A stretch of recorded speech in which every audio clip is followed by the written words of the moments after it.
Aujourd'hui, le squad, on accueille Clément, kiné du sport et head coach de la programmation de CrossFit RX Comp.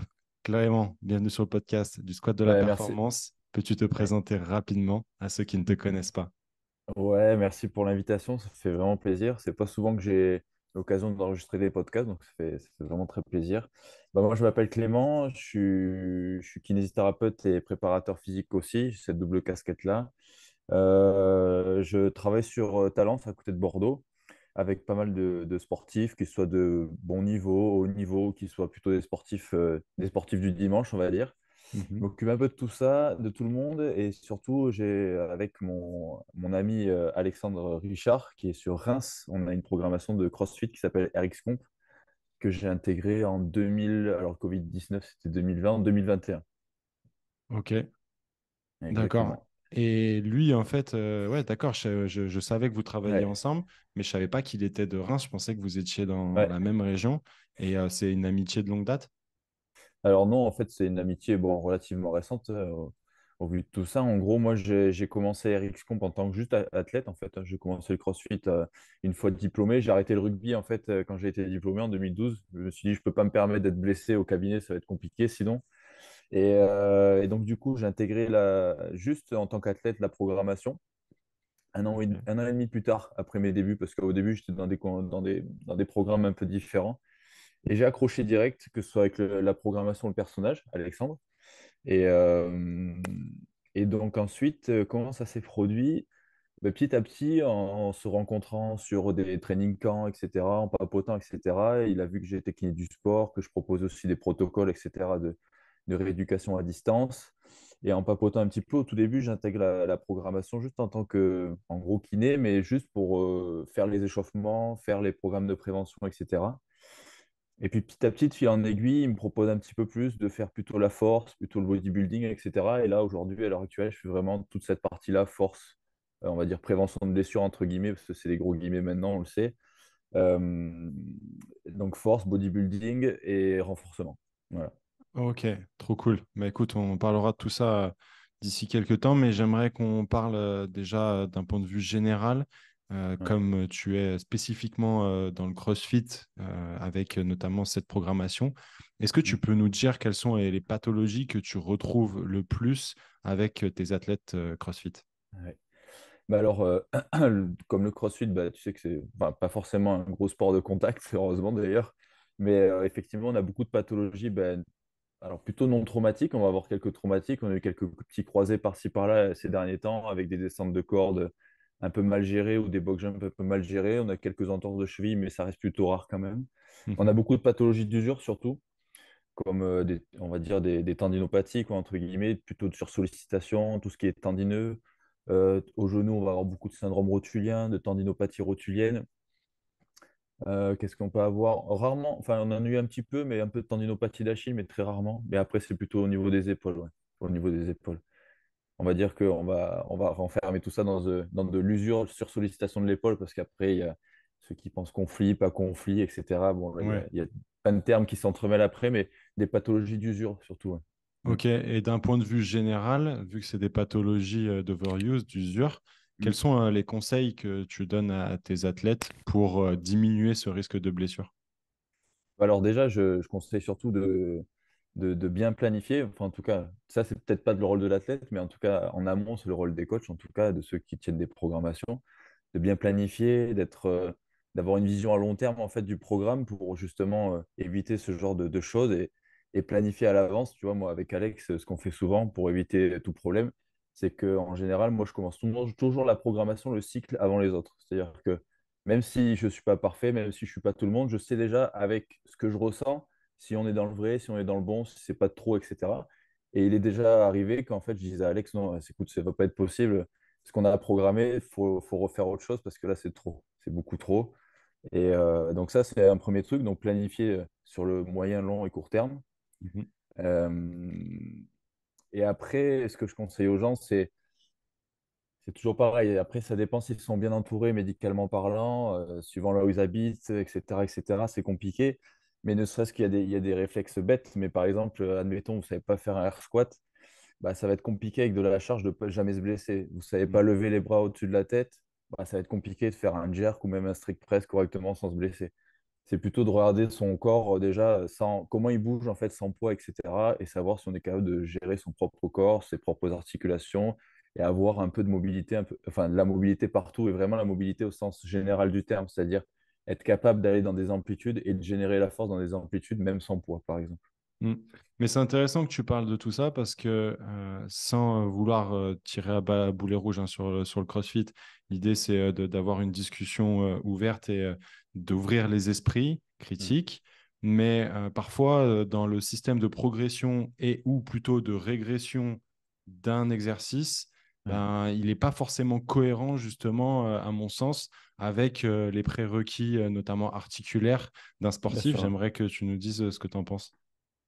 Ouais, bien sûr, il va y avoir plein d'exercices qui sont pas du tout appropriés à plein de personnes. Par exemple, ben, enseigner peut-être le snatch d'un seul coup à quelqu'un qui n'est pas capable de mettre une main au-dessus de la tête correctement, etc. C'est peut-être pas approprié. Peut-être qu'il va falloir passer par des étapes intermédiaires avec beaucoup de mobilité, de travailler juste sur l'overhead squat, etc., etc., de démonter chaque partie du mouvement, avoir des sortes de mouvements un peu comme si le snatch c'était la commode et en fait d'avoir des mouvements tiroirs à travailler à chaque fois, le tirage, que ce soit le tirage, mais peut-être qu'articulairement parlant, c'est le plus facile, le tirage, mais après, travailler l'overhead squat, etc. Et de pouvoir bien scinder, bien tout séparer pour que la personne puisse progresser sans se blesser, quoi. Ok. Et justement, moi, j'ai fait du CrossFit de mémoire entre 2017 et 2020. Et à l'époque, en fait, en tout cas, de mon point de vue, peut-être que j'avais pas toutes les informations, mais les programmations externes comme Mhm. vous proposez, ça m'avait l'air de ne pas exister ou peut-être d'un point de vue marginal. Toi, depuis quand finalement tu avais intégré cette programmation? Moi, j'ai intégré, alors déjà, Eric Comp, ça fait un moment que ça existe, hein, ça fait presque peut-être une dizaine d'années que ça existe. Moi, j'ai intégré Eric Comp en fait, on en a parlé en 2020-2021. En fait, quand le Covid est arrivé, bah, Alex, il m'a dit clairement, ça va être compliqué de t'intégrer, tout ça, parce qu'il y avait des aspects financiers, hein, ce qui est normal aussi, hein, faut pas se leurrer.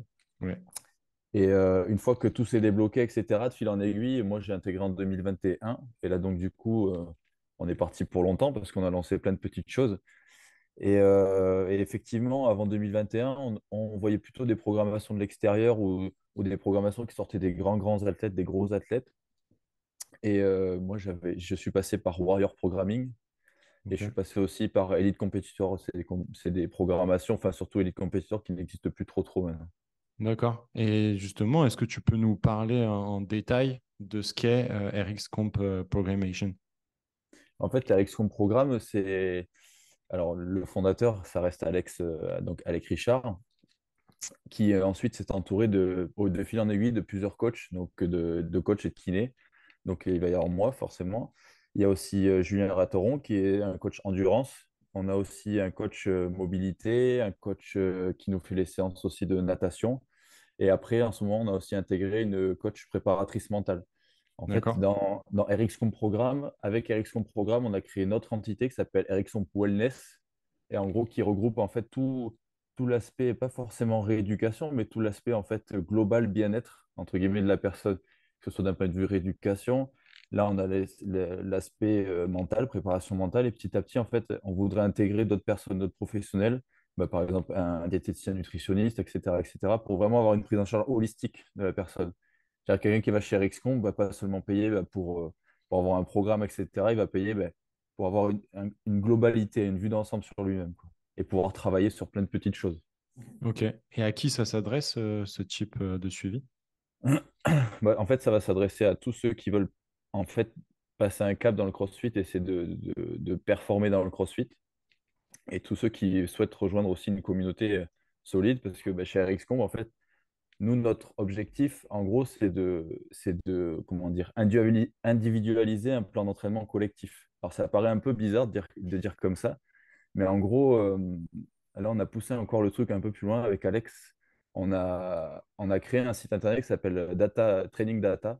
Et le but pour nous, c'est d'avoir le plus grand nombre possible de données sur tous les athlètes de la programmation qui souhaitent adhérer à ce site pour qu'ensuite on ait une sorte de tableau de bord et se dire, OK, lui, tel athlète, il a un pépin physique par-ci, par-là, ça se répète souvent, etc., etc. Une répétition de problème, par exemple, et moi, je vais le voir. Je lui dis, écoute, on a vu que tu avais des petits problèmes à l'épaule, etc. Est-ce que tu peux nous en dire plus? Quelles sont tes douleurs? Quelles sont les charges, etc. À partir de quelles charges, machin? Parce que des fois, en fait, il suffit juste d'adapter un petit peu la programmation, lui dire, écoute, pendant 2 3 semaines, tu te mets à 10 15% de moins par rapport à ce que tu fais d'habitude, sans forcément besoin de beaucoup de rééducation, mais il suffit juste d'adapter certaines choses pour que les personnes restent plus longtemps dans le programme et soient en bonne santé surtout. Ah, avec ce que tu me dis, pour moi, ça me fait un peu le parallèle avec une équipe dans un sport collectif Ouais. comme le Mm, basket, comme le foot, où mm, souvent, bon, bah, les programmations sont collectives. Et après, mm. bah, en fonction des Ouais. retours par questionnaire type ONS et des Mm, échanges que tu peux avoir avec le joueur, et ben, en fait, tu vas adapter en ouais. individualisation de la programmation. Ouais. Finalement, ça ressemble un peu à ce que vous dites.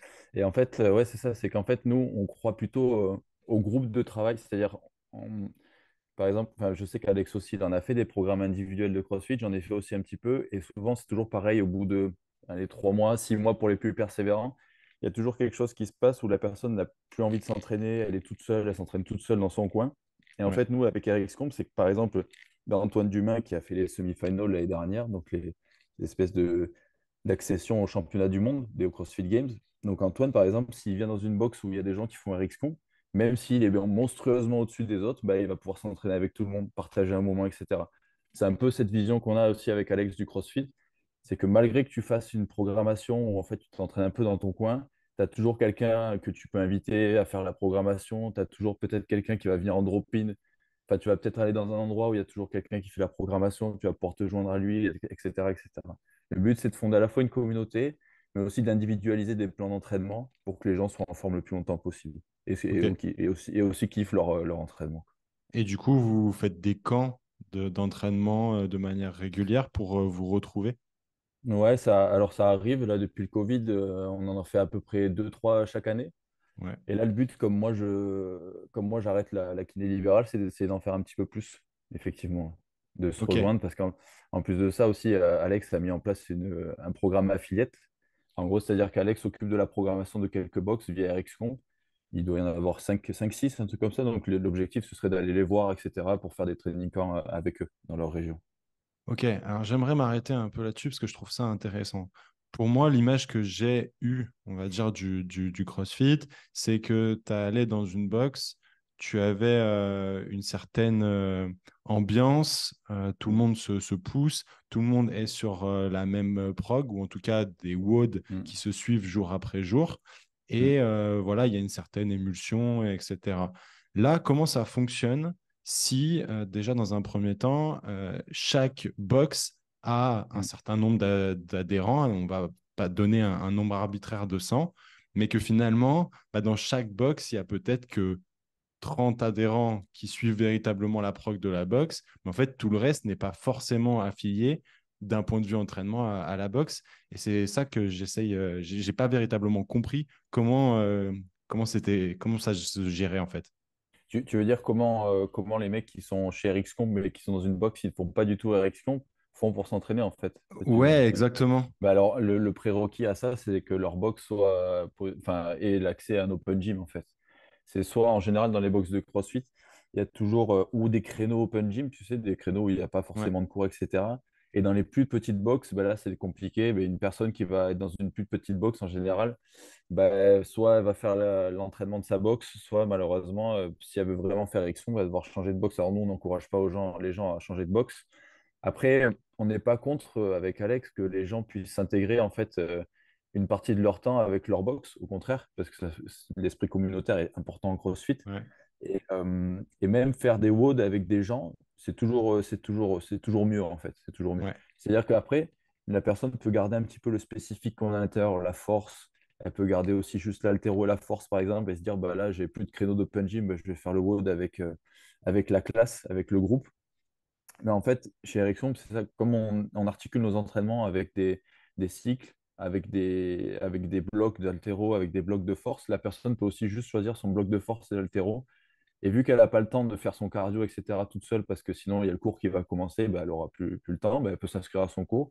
Et dans la continuité de son début d'entraînement, où elle a fait de la force et de l'haltéro, par exemple, elle peut aller se faire un petit entraînement cardio avec le groupe. C'est même Mm. très intéressant, moi, je trouve. Mais du coup, j'ai l'impression que dans les box de CrossFit, aujourd'hui, la programmation des WOD jour après jour, elle est plutôt pour monsieur et madame tout le monde qui sont plus ou moins débutants ou qui ont juste envie de s'amuser, de se défouler, et que ceux qui ont envie d'aller un peu plus loin dans le développement athlétique, potentiellement faire Mm. de la compétition, etc., vont finalement se délester ou en tout cas ne pas suivre ces programmations et Mm. suivre des programmations externes comme la vôtre. Ouais, effectivement, parce que, alors après, c'est toujours pareil, il y a des petites box, il y a des grosses box, il y a des box qui fonctionnent beaucoup, il y a des box très très grandes avec plusieurs créneaux en même temps. C'est-à-dire qu'il y a des box où tu vas avoir trois cours en même temps, un cours de gym, un Mm. cours de spé haltéro, un cours de cardio, etc. Et tu as d'autres plus petites box qui vont pas pouvoir avoir cette offre-là. Et donc, du coup, effectivement, les athlètes vont, enfin, les athlètes, les adhérents qui veulent passer un cap vont peut-être se retrouver un petit peu frustrés parce que bah, du coup, ils veulent pas pousser un petit peu, etc. Mais en fait, souvent, quand on entend compète de CrossFit, il n'y a pas que les CrossFit Games non plus. Et je pense que même pour s'éclater dans une box de CrossFit, quand on commence le CrossFit, je pense qu'on veut faire un an ou deux de classe juste avant d'intégrer une programmation, par exemple, pour passer un cap et faire de très belles performances aussi à son niveau. C'est comme si au foot, tout le monde voulait jouer en Ligue des Champions, c'est pas possible. Mm. Et il suffit de s'entraîner des fois deux, trois fois par semaine pour avoir un très bon niveau en football. Bon, en CrossFit, un petit peu au-dessus parce qu'il y a beaucoup de technicité, il y a beaucoup de choses à apprendre, beaucoup de mouvements à apprendre. Mais avec les WOD de classe, déjà, pendant 2-3 ans, on peut faire de très belles choses en compétition. Et après, si effectivement on veut passer un cap, il faut sûrement pousser le curseur un peu plus, ouais, effectivement. Ok. Justement, bah, maintenant qu'on a bien établi le sujet, j'aimerais que tu nous dises quelle est ta place en tant que kiné dans cette programmation. Ouais, alors moi, en tant que kiné, justement, la place, elle est renforcée sur mon métier même de kiné, de rééducation et de prévention de blessures avec ben, justement le site qu'on a sorti, Training Data, et aussi l'entité érection wellness, parce que via ça, en fait, ça nous permet en fait d'avoir un plus grand, pas contrôle, mais un plus grand rétro-contrôle sur ce que font les athlètes. Et s'il y a des petits pépins par-ci, par-là, moi, je peux plus facilement les repérer et proposer un accompagnement à chaque petit pépin ou à chaque petite adaptation à avoir de l'entraînement. Et donc ça, c'est vraiment en fait, pour moi, ça va être une sorte de cabinet libéral en fait, c'est une sorte de club en ligne, quoi, presque maintenant, Ericsson. En fait, c'est ça, c'est vraiment la vie d'un club avec des datas, avec un kiné, un préparateur physique, un préparateur mental, avec un head coach, avec Alex, qu'on pourrait appeler comme une sorte de manager, quoi. Mm. Mm. Ok. Ouais, c'est intéressant. Tu me parlais en off de ton arrêt de la kiné libérale, Mm. entre guillemets, Ouais, classique pour ouais, justement ça. Est-ce que tu peux nous expliquer un peu cheminement qui s'est passé dans ta tête pour en ouais. arriver jusque-là? Ouais, alors en fait, quand est-ce que ça s'est produit? On va dire que ça, depuis un peu le début, j'ai vu que le système de santé, en fait, il était particulièrement mal fait, enfin pas mal fait. On a un très bon système de santé, mais il est très mal exploité. Et en fait, très rapidement, quand j'ai commencé à vouloir faire un peu de préparation physique, etc., je me suis dit, comment je peux faire en dehors du cabinet pour m'épanouir, etc. Et en fait, à beaucoup travailler au cabinet, je me suis enfermé dans le cabinet, je me suis dit, mais si je vais à l'extérieur, il faut que les gens payent, sauf que les gens ne veulent pas payer. Sauf que si je fais payer la Sécu, ben, en fait, je ne peux pas parce que je suis conventionné. Donc en fait, je me suis retrouvé prisonnier au milieu de tout ça. Et donc, impossible d'investir dans du matos, impossible d'investir sur moi-même, parce que bah, ça coûte beaucoup d'argent. La Sécu fait aucun effort. Quand on voit que les médecins ont été à peine augmentés, je crois que d'1 euro, je crois, ou 1,50 € nous, les séances, enfin, une séance, c'est 16,13 €. Enfin, faut pas se leurrer, on peut pas faire, on peut pas faire grand-chose avec 16,13 €. Et, euh, et donc, du coup, je me suis dit bah, il fallait trouver une porte de sortie pour être épanoui dans mon métier parce que je voulais pas en devenir dégoûté, puisque pour moi, la kiné, c'est vraiment un métier passion, hein. J'ai vraiment choisi, j'en ai chié pour ma première année de médecine, je sais pourquoi, c'est parce que, parce qu'il fallait bûcher, parce que j'avais vraiment envie de faire ce métier et je le regrette pas du tout. Et donc, du coup, le but, c'était vraiment de rester dans ce métier et de savoir comment je pouvais me diversifier, comment je pouvais rester épanoui dans mon métier. Et je savais que ça allait être par l'arrêt au bout d'un moment de la kinésithérapie, en libéral en tout cas. Et après, il y a plein d'événements personnels qui ont un peu accéléré le truc et bousculé la chose. Mais le seul truc qui pourrait me manquer de tout ce qui est kiné libéral, c'est plutôt l'aspect social, plutôt l'aspect parler avec les gens, etc. Après, le reste me manquera pas trop trop. Le but, c'est de sortir du système malgré tout. Parce qu'aujourd'hui, ton activité, comme elle sera, on va dire, en janvier 2024, ce sera Ouais. uniquement du online. Ouais, ce sera. Alors, pour l'instant, l'objectif, c'est de faire quasiment uniquement que du online. Mais en fait, grâce au online, ça va me dégager beaucoup de temps. Donc, une fois ce temps libre, entre guillemets, toutes les choses lancées, etc., tous les process de lancer, parce qu'il y a plein de choses qu'on n'apprend pas en fait en école de kiné, parce que bon, on n'est pas du commercial, on n'est pas du marketing, on fait pas des business models, on fait pas des sites internet. Donc, il y a plein de choses que j'apprends actuellement. Et donc, le but, quand même, ça reste de pouvoir remettre un pied un peu dans une salle ou dans un cabinet libéral, mais plutôt sous forme de coaching ou plutôt sous forme de remplacement dans des gros cabinets, dans des grosses structures de kiné du sport, plutôt. Mais pas, en tout cas, pas de manière comment dire, régulière. Mon but, c'est Ok. pas de rester dans un cabinet tout le temps. C'est plutôt de travailler surtout à l'extérieur du cabinet. Ok, parce que là, si j'ai bien compris, tu avais ton cabinet, ou en tout Ouais, cas associé avec d'autres, et tu ouais, vends tes exact. parts pour Ouais, cette aventure-là. exactement. Exactement. Je m'en part pour cette aventure-là. Le but, c'est pas non plus de mettre le cabinet où je suis actuellement dans le pétrin parce on a des saisons en cours, etc. Même si on n'est pas des kinés sur le terrain, etc., on reçoit beaucoup de gens de clubs, etc., des clubs qui nous envoient des patients. Donc le but, c'est qu'on puisse les recevoir relativement vite. Donc le temps de trouver quelqu'un qui puisse me remplacer, en tout cas d'homme à homme, en tout cas de un pour un. Ben, en fait, moi, je reste dans le cabinet, mais le but, c'est que grand maximum en juin, je sois parti. Mais je pense que là, en janvier, normalement, ce sera vendu et normalement, je pense qu'en janvier, ils auront déjà trouvé. Ouais, je trouve ça hyper courageux de ta part et puis assez inspirant que tu nous témoignes de tout ça. Déjà parce que je me reconnais beaucoup dans ton témoignage, même si j'ai pas fait cette démarche-là de vente des parts parce que tout simplement, j'en ai jamais acheté. Mais, mais je comprends complètement ton point de vue. Je suis assez d'accord avec ça. Et je vais te dire un peu mon point de vue et j'aimerais que tu me dises un peu ce que tu en penses. Moi, en fait, la sécurité sociale, le système actuel, je suis d'accord avec toi que c'est un bon système, mais qui est très mal exploité Mm, parce que, à mon sens, ce système-là devrait plutôt être réservé à déjà à des problèmes graves. mm, En kinésithérapie, ben, je crois il y en a peu. Potentiellement, il peut y en avoir, bah, je sais pas, avec la mucoviscidose, ce genre mm, de pathologies qui sont très graves et très prenantes. Mais en kiné du sport, moi, ma vision des choses, c'est que la sécurité sociale devrait accompagner les gens jusqu'à ce qu'ils aient repris en fait correctement leur vie quotidienne. bien Donc, sûr. typiquement, voilà, être capable de marcher correctement sans béquille, de monter les escaliers, de conduire, pouvoir aller au travail, Bien de sûr. faire leur vie sans Mm, forcément pousser jusqu'à l'activité sportive. mm. Et du coup, ces phases-là seraient plutôt en charge des patients, tout simplement. Ouais, ouais. C'est une bonne idée. Moi, ce que j'aimerais un peu plus aussi, c'est de voir un peu plus de rôle de prévention. Parce qu'on n'en parle pas assez, mais la prévention, ça a une place centrale. Et en fait, par exemple, nombre de sportifs qui font pas assez d'intensité dans leurs entraînements. Donc, la préparation physique et une séance de prévention. Enfin, j'aime pas trop maintenant le mot prévention de blessure, mais en gros, Ouais, pour que tout le monde comprenne, c'est que faire des séances de prévention de blessure passerait ben, par un peu de travail de force, un peu de travail de technique, etc. Et en fait, ça permettrait forcément de diminuer le nombre de blessés ou en tout cas faire un retour au terrain qui est en général plus rapide si on a eu de la prévention de blessures, entre guillemets, plutôt que si on n'en a pas eu. Ça éviterait plein de petites choses.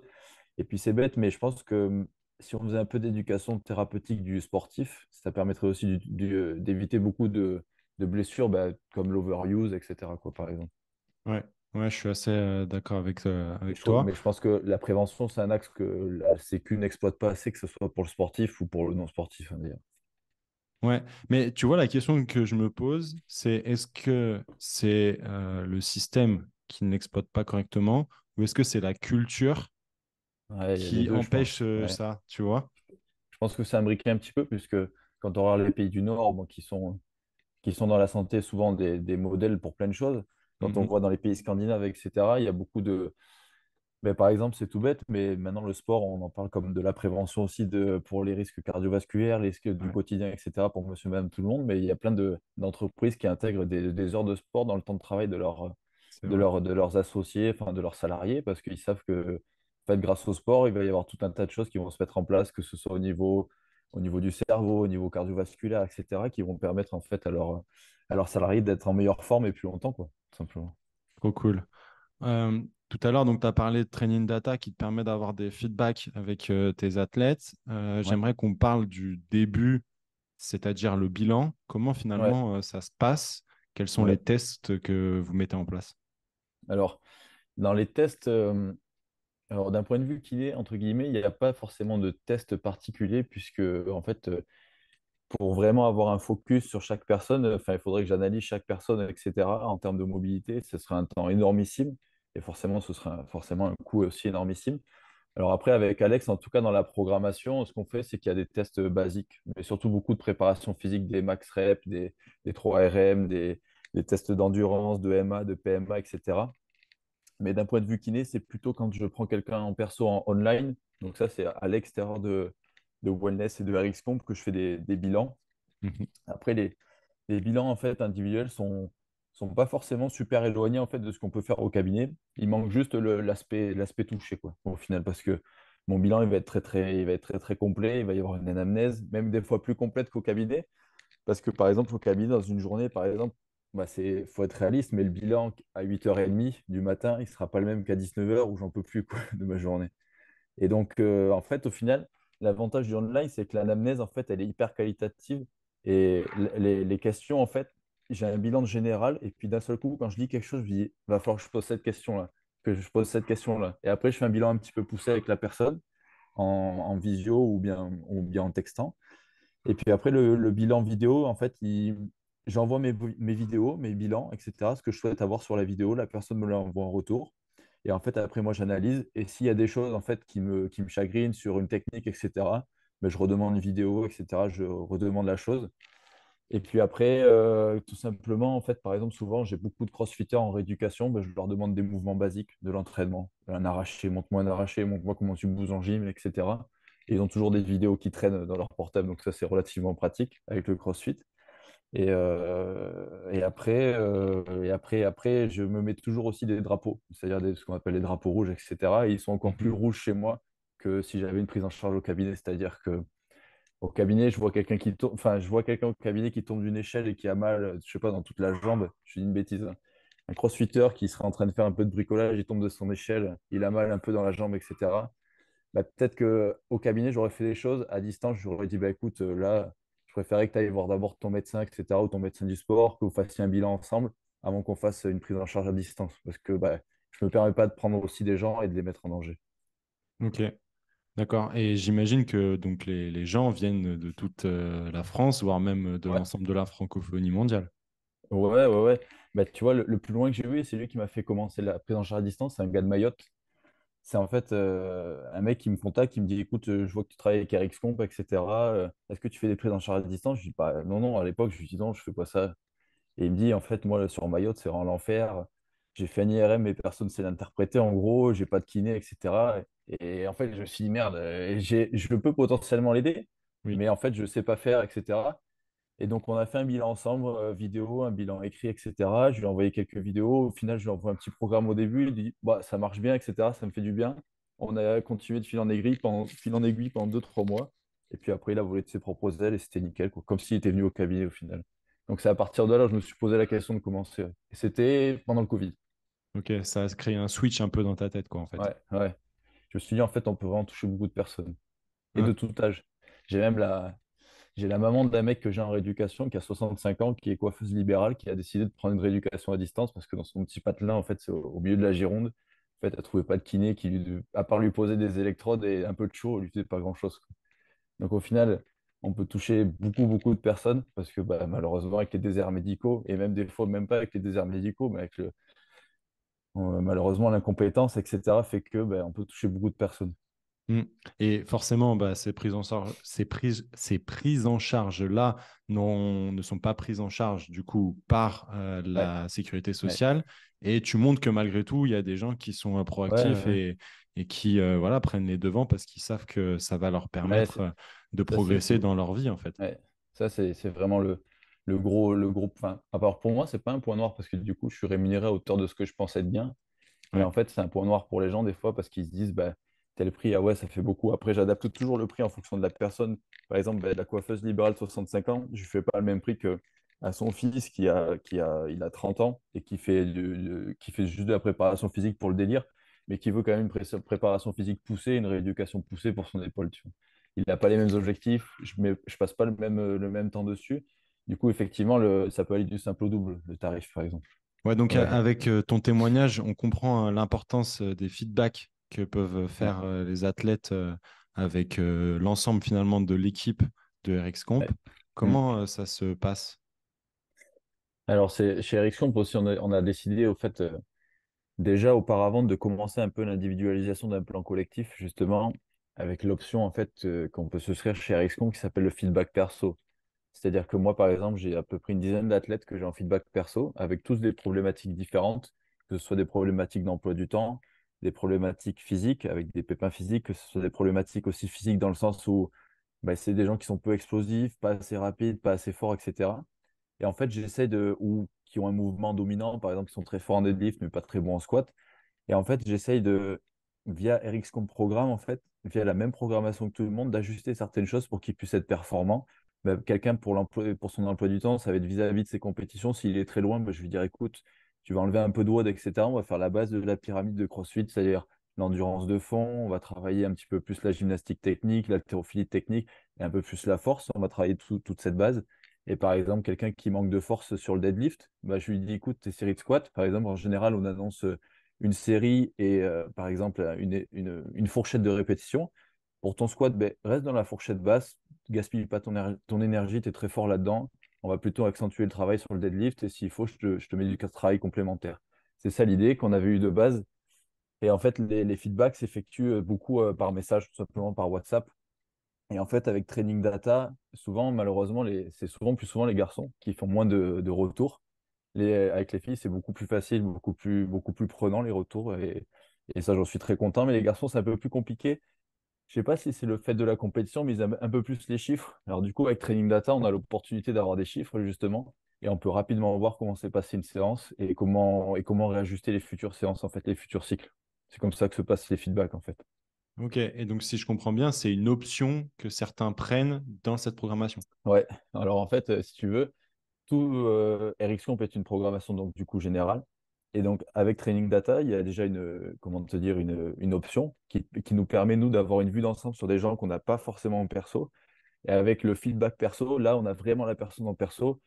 Des fois, elle passe déjà par Training Data, donc on a en plus des statistiques, etc., qui vont arriver sur le long terme. Là, on a lancé Training Data depuis une quinzaine de jours, donc les données sont toutes fraîches et Ouais. ils vont s'accumuler au fur et à mesure du temps, donc ça va être super intéressant. Mais sinon, les feedbacks perso, déjà depuis un petit moment, on a plein de statistiques de notre côté sur des tableaux Excel ou sur des notes. Ouais, mais c'est rigolo que tu compares les genres. Bien évidemment, c'est caricatural, mais je Oui, suis oui, assez d'accord avec ce que tu dis parce ouais, que c'est quelque chose que je retrouve. Et quand j'en discute avec d'autres, hein, c'est pareil. Sur les suivis à distance, les filles, en général, c'est hyper carré. Enfin, elles te disent tout. Et ouais, les mecs, c'est un peu plus ouais, compliqué pour avoir. Faut leur tirer un peu les verres du nez pour avoir ouais, toutes les ouais, informations. exactement. Et tu vois, par exemple, là, en feedback perso, par exemple, j'ai un mec, il est forcément pétri de talent. Il est super fort. Il s'appelle Jean-Charles, c'est un mec de Caen. Et tu vois, on était en compétition il y a 2 semaines, je crois, au German. Ouais, il y a deux. Attends. Non, la semaine dernière, il me semble. Et, euh, et en fait, Jean-Charles, c'est un mec pétri de talent, sauf que niveau mental, en fait, il peut partir dans tous les sens. Et tu vois, par exemple, là, le feedback perso de ce cycle-là, en fait, et même jusque pendant un moment, on a mis un retour. En fait, le but pour nous, c'est qu'avant chaque WOD, chaque partie cardio, surtout parce que le reste, en général, il arrive à rester bien concentré et focus, c'est qu'on puisse en fait savoir sur quelle stratégie il part. Et pendant son entraînement, à la fin de l'entraînement, je veux qu'il me fasse un autre feedback pour savoir si la stratégie a été respectée, s'il a pu accélérer ou s'il a explosé, et comment il a géré s'il avait explosé, par exemple. Et donc, du coup, on fait un gros travail de préparation mentale un peu sur cet aspect-là, cet aspect de visualiser en fait son entraînement pour ensuite le transférer pendant la compétition. Ok, putain, c'est cool. Ça Ouais. paraît, en tout cas, ça fait Alors, envie. Ouais. ouais, ça c'est plus, c'est plus quelque chose que m'a apporté Alexandre Richard, qui lui a beaucoup plus de bouteilles là-dedans dans le coaching. Et en le voyant faire, en l'écoutant faire un petit peu, etc., bah forcément, on s'inspire de toujours des bonnes choses. Et donc, du coup, je me suis dit, ouais, avec Jean-Charles, il est pétri de talent. Le seul truc qui lui manque un peu, c'est d'endurance de force sur les épaules. Mais sinon, il a tout ce qu'il faut pour performer.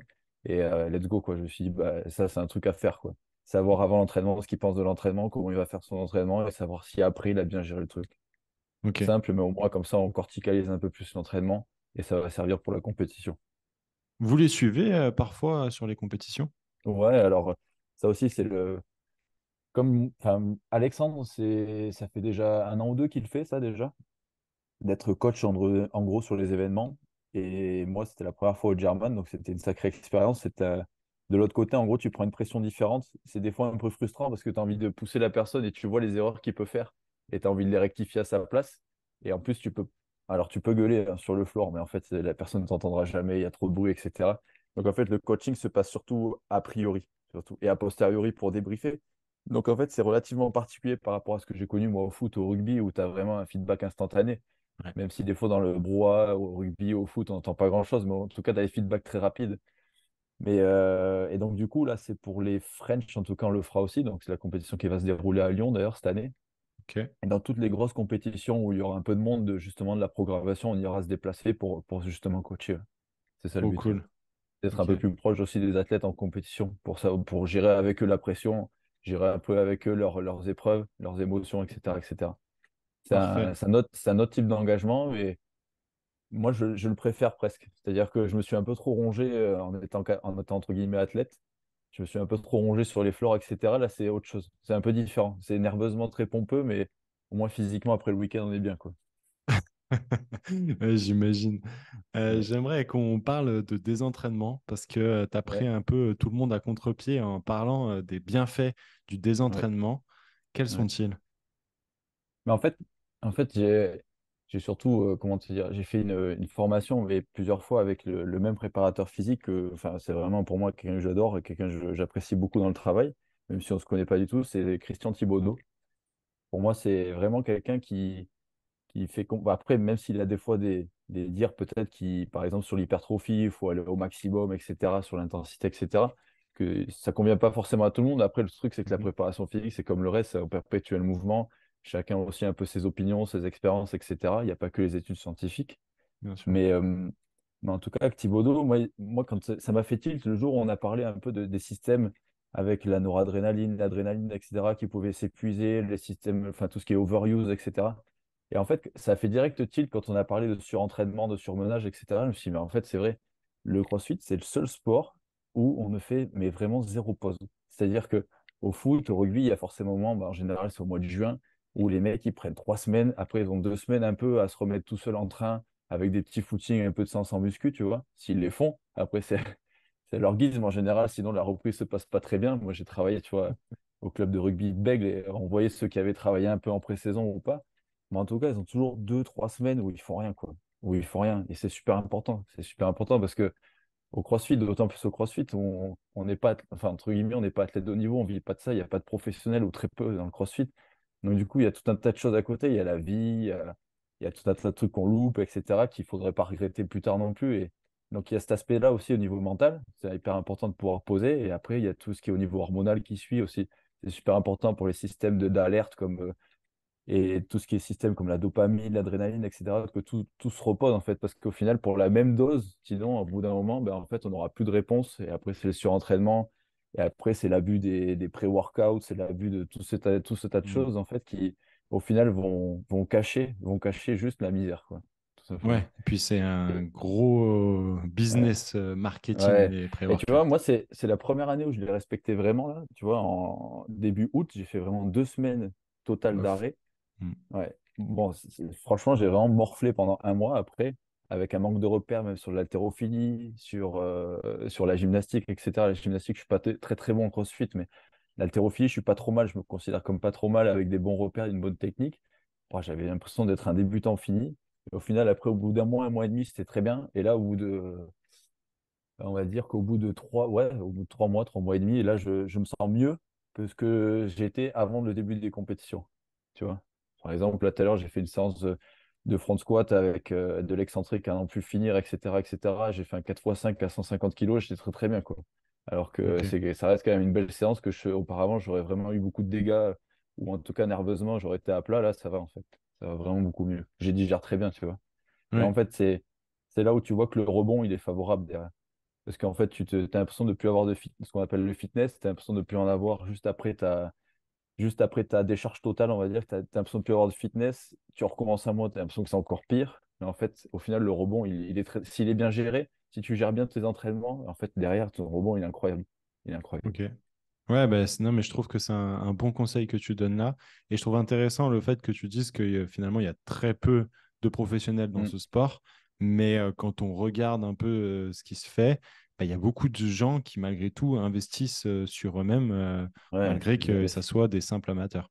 C'est énorme. Le temps investi, c'est énorme. Et souvent, nous, on fait des décharges qu'on appelle des décharges partielles, tu vois, où les mecs travaillent toujours un petit peu entre les cycles, mais travaillent beaucoup moins. Et j'incite toujours les athlètes, enfin même Alex, à aller en dehors de leur box, ou même faire tout ce que chez eux, par exemple, quand tu es propriétaire d'une maison ou d'un appart, ou même locataire, tu as toujours un milliard de choses à faire que tu Ouais, repousses au lendemain. ouais, Je sais pas, de la peinture, des petits travaux, aller à la déchetterie, jeter des trucs, mais c'est des trucs bêtes, mais au moins, même en décharge, quand un athlète fait des choses de la vie quotidienne, mais satisfaisantes, mais des fois bêtes, comme ranger des choses qu'il n'a jamais rangées, bah en fait, ça permet à l'athlète de se développer et d'être mieux aussi dans sa vie quotidienne. Et c'est tout simplement incroyable parce que c'est facile en plus à mettre en place. C'est ouais, facile. mais c'est top. Je trouve que c'est intéressant. Et puis, ça fait le lien finalement avec toute la charge mentale dont tu Bien parlais sûr. tout à l'heure. Ouais. Donc, c'est très clair. Tu vois, par exemple, moi, pendant ma décharge de 2 semaines, je me suis aussi permis du coup de vachement accélérer sur mes prises en charge en ligne, travailler sur des trucs dont je pensais pas, faire des process, etc. C'est des trucs dont en plus en kiné, on est loin de tout ça. Mm. Donc j'ai appris plein de choses, etc. avec des tutos, machin. J'en ai profité pour lancer plein de trucs et ça m'a mis un coup de boost. Et du coup, là, ça s'est encore plus accéléré le fait de quitter le libéral. Donc en plus de ça, il y a des projets que tu as en tête, du coup, qui se concrétisent, tu vois, quand Ouais, tu profites de ce genre de moment. trop cool. Ouais. Génial. Comment tu vois l'évolution de la performance dans ce jeune sport qu'est le CrossFit d'ici les 10 prochaines années? Ouais, c'est incroyable comme les performances montent de plus en plus et de plus en plus vite. C'est quand on voit par exemple ce que sont capables de faire les masters d'aujourd'hui par rapport aux masters d'hier, enfin, Ouais, c'est incroyable. De toute façon, ça va être le nivellement par l'eau. Regarde les petits jeunes, par exemple, un Français un peu connu, Victor Hofer, il a acquis un niveau alors que je crois qu'il a tout juste 20 ans, qui est ouais. incroyable. Il est vraiment trop, enfin, il est vraiment, Tout le monde c'est parle de vraiment, lui, ouais, même je crois Matt Fraser a parlé de lui. ouais, Il- exactement, il est vraiment ouais, trop fort. Mais tout ça, ça va être le nivellement par l'eau. Bah, après, moi, ce que j'espère surtout, c'est qu'on on va pas cramer des mecs comme un peu, bah, des fois, on peut voir au football, tu sais, des parents qui ouais, vont pousser leur gamin. Puis en plus, là, c'est encore plus casse-gueule avec le CrossFit, puisqu'il y a des charges et tout ça. Donc là, en plus de tuer un gamin un peu mentalement, tu peux le tuer un peu beaucoup physiquement en plus. mm, Donc, si tout se passe bien, normalement, ça devrait progresser gentiment, etc., tirer des records vers le haut, etc., etc. Mais par contre, effectivement, si derrière, on a une perversion un peu de tout ça, on risque d'avoir aussi beaucoup d'échecs, que ce soit que ce soit physique, avec beaucoup de blessures chez des très jeunes, avec beaucoup aussi de blessures mentales aussi chez les très jeunes. Donc, il faudra faire attention et peut-être éduquer un petit peu plus. Là, on s'intéresse beaucoup aux adultes, mais s'intéresser un petit peu plus aux gamins, en tout cas aux ados surtout, qui arrivent dans le CrossFit, parce que beaucoup risquent de se brûler les ailes si on ne sait pas les accompagner, en fait. mm. C'est vrai que lui, je crois, c'est Victor, c'est ça, hein. Ouais, Il Victor, a un gros background, je crois, dans la de gym. gymnastique, Ouais. ouais. Ce qui doit Mais quand même pas mal l'aider. Mais en fait, la gym, et peu importe, je pense, le niveau auquel tu en as fait, c'est tous les gens qui sortent de la gym, mais vraiment peu importe le niveau qu'ils ont eu, si c'était un bas niveau, si c'était juste ce qu'ils appellent la baby gym, etc. En fait, ils ont acquis des réflexes et comment dire, de la musculature étant plus jeunes, ou en tout cas, Ouais, ouais, des réflexes qui leur permettent d'avoir un niveau proprioceptif incroyable par rapport aux autres. Vraiment ouais. incroyable. J'ai l'impression que de tous les sports, c'est le sport qui forme le plus au CrossFit quand t'es gamin, quoi. Ok, mais je pense, comme tu l'as dit, que c'est un sport qui, globalement, d'un point de vue force, d'un point de vue Ouais, bien proprioceptif, sûr. etc., Ouais, est très intéressant à mettre ouais, rapidement chez un enfant et puis qu'après, il fasse ses choix de ouais, continuer ou non. Mais d'un point de vue socle, ça me paraît assez ouais. intéressant, ouais. Et après, effectivement, tu as d'autres sports, ben, tu en as qui viennent des fois des demi-fondeurs ou qui faisaient un peu d'athlétisme, etc. Tu as Mm. aussi quelques aspects aussi un peu mentaux avec des mecs qui viennent un peu de sport de contact, Oui. des anciens boxeurs, il y en a pas mal d'anciens rugbyman ou de footballeurs, enfin, de foot US du moins. Mhm. Mais en fait, chaque discipline en fait, peut apporter en fait, peut contribuer en fait à avoir un joli socle quand on a été en tout cas sportif d'un bon niveau de cette discipline-là. Mm. Mais c'est intéressant, tu parlais du nivellement par le haut. J'écoutais un Ouais, podcast avec The Pana, là, ouais, le powerlifter français ouais, dont beaucoup parlent. Et lui ouais, disait, ben, en fait, quand j'ai commencé, mes perfs, c'était ça, ça, ça. ouais. Mais aujourd'hui, ces perfs-là, donc à l'époque, tout le monde me regardait avec Oui, des gros yeux, ouais, je suis le nouveau, etc. Et aujourd'hui, ces perfs-là sont presque normalisés, malheureusement. Enfin, je ne sais pas si ouais, c'est malheureusement ou non, mais il disait, en fait, il y a aussi une question de timing dans bien sûr. l'évolution d'un athlète, quoi. Ouais, bien sûr. Et alors, je vais me comparer à mon mini-niveau, mais je sais que ça fait 2 ans que j'arrive à épauler 150 et maintenant 150, j'ai l'impression que c'est une charge qu'il faut avoir presque en haute, quoi, si tu veux être un sportif Ouais, de haut niveau, tu vois. ouais, Et donc maintenant, enfin, moi, je suis sportif médiocre, mais 150, ça vaut plus grand-chose. 100 à l'arraché, ça vaut plus grand-chose. Alors que pendant longtemps, par exemple, 100 à l'arraché, c'était une barre mentale, tu vois.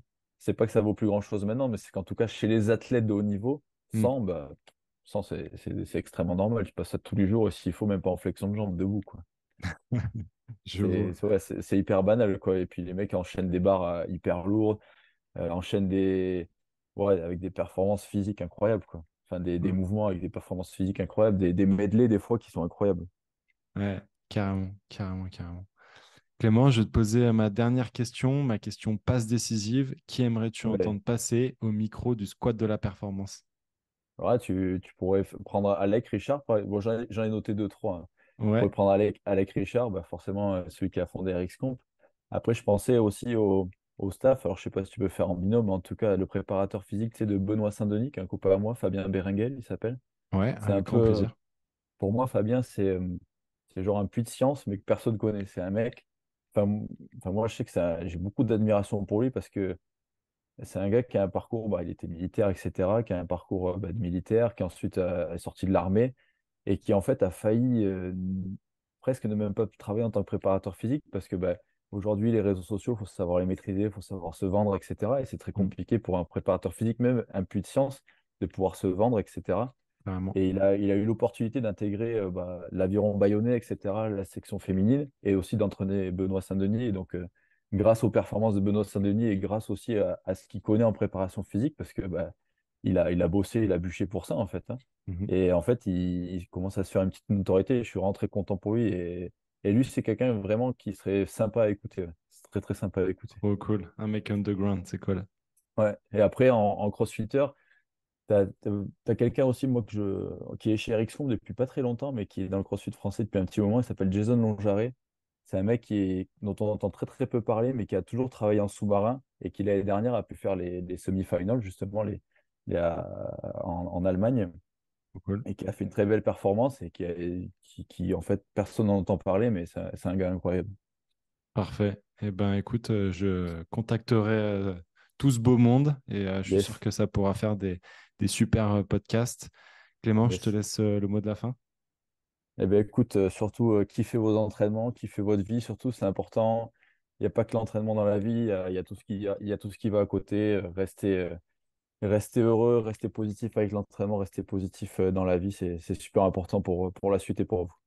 Super, sage parole. Merci beaucoup, Clément, Yes, pour ton partage d'expérience. Merci aux avec fidèles plaisir. qui écoutent le podcast chaque semaine. Nous, on se retrouve mercredi prochain, 18 h. D'ici là, je te souhaite de prendre un maximum de plaisir dans ton sport. Yes. Force! Allez, force à tous.